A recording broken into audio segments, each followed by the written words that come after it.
This is my pilier now. That's that goodie. She can see Oh it wait, in the there's a mirror. mirror. Hey, it's Josephine. I'm at DanseMedica in San Diego, and I'm with our San Diego fitter, Gigi. She's one of our longest standing fitter at the Pointe shop, and she's a fantastic fitter, and she came to me to get a fitting. And then after that fitting, I was like, I have to have her. And she like totally had a job at that time, and I was like, do you want to quit and like come be a fitter? I walked in for shoes and came out with a job. Yeah. And that was what, 7 years ago? And she's gonna be fitting me. That's an excited face. Gigi's gonna give us some tips on fitting adult dancers. Do you fit them differently? In a way, yes, and in a way, no. Feet are so individual that you really are fitting to that person's individual foot. But I think with adults, I'm interested in their story. I think that adults have more varied pathways to get to Pointe. Yes. So like listening to that is actually one thing that I do differently for adults. Like you listen to like their history a little bit Yeah, more. That's how true. about you?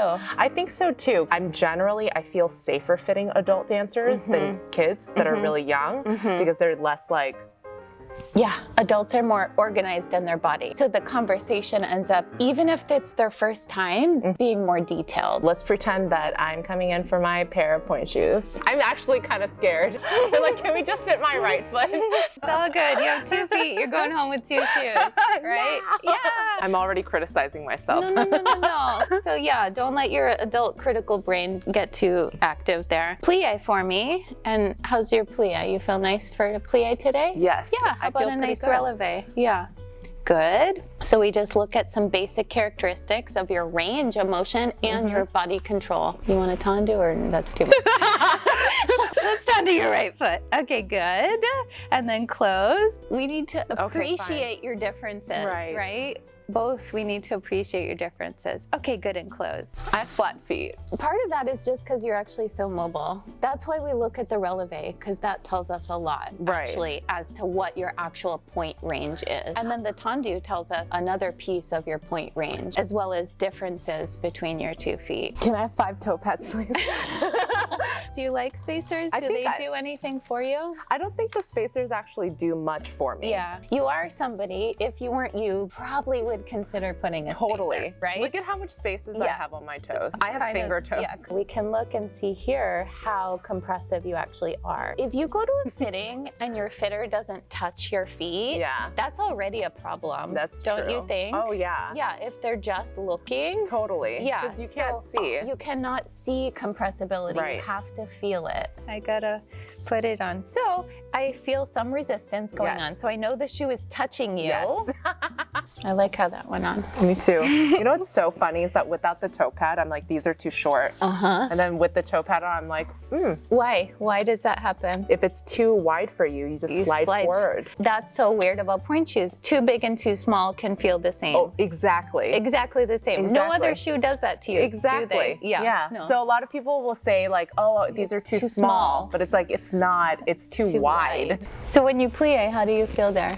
Okay, I feel great. You feel nice. Yeah. Nothing is touching the end. So if your plie didn't feel good, we wouldn't move forward with your fitting. Right. Plie has to feel Number fine. 1. Bring one foot to the on point position. That's nice. And then let's see this. And then when you're ready, onto both. Great. Yeah. I see your face. Cross into fifth. Boy, a little.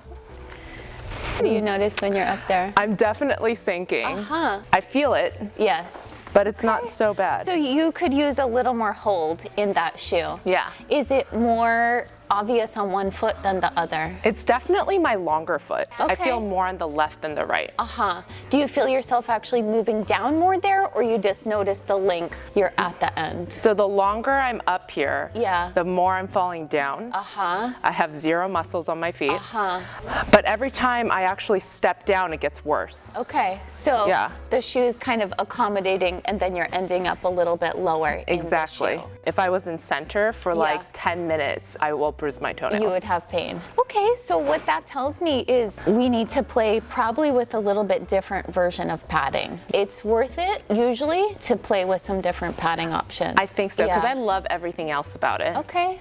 You know what's interesting is that I've always had left Achilles problems, but recently, even when I'm walking around, my right Achilles hurts. And just now, my right one started to hurt. Okay. We do pay attention to that in the fitting. And maybe you as an adult, a rational person, might even say like, oh, I thought I was ready for Pointe, but I might actually go back and talk to my teacher. Yes, and it's like very sad for people who have danced for a long time and then like coming back onto Pointe and be like, oh, you're not ready yet. And it's like, am I 11 again? Right. You know? Plus we know more about what is true readiness, both for younger people and adults. And what I'm noticing now too, this was never a problem when I was actually on Pointe. I never had bunion pain. And now I'm feeling it a little bit. So maybe even though I hate things in between my toes, maybe as an adult, that's something that is going to be different. Totally. These are probably things I didn't even notice when I was dancing. Like everything hurts, but it's fine. Exactly. You and I both say this. You are going to feel pressure in your Pointe shoes, but you shouldn't feel pain. Yeah. Especially jabbing, stabbing pain. Oh, yeah. And also, I think being able to have the language to say what something hurts is such a powerful thing. And I don't think I had that tool when I was a dancer, when I was a kid. Like as an adult now, I'm like, oh, my big toe hurts. And like for some reason, I like couldn't articulate that as a kid. Or like I just thought it was so normal. Well, I think pain was normalized then. I really think it was. That's also where ballet and Pointe gets kind of a bad rap. And I think that's still anxiety for some people. This is me really wanting to do this, but am I going to ruin my feet doing it? So am I going to risk an injury? Things are so much more safe, so much more comfortable now, have that much potential just because there's so many more options. Totally. Yeah. There's so much more knowledge now. And I don't know how many people feel this way. Even though I'm so immersed in the ballet world, like I'm scared to go back. Like I don't know if I'll ever take a ballet class because I'm like so traumatized.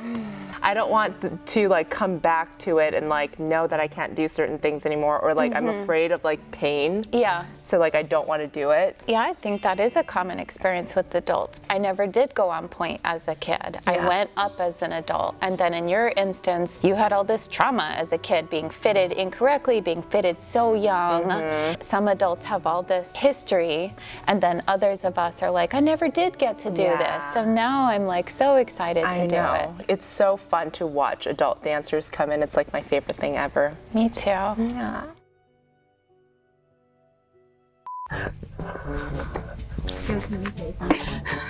If I ever get cuffed, I could probably escape because my hands fold into the same size as my wrists. This is This is the ballet I want now.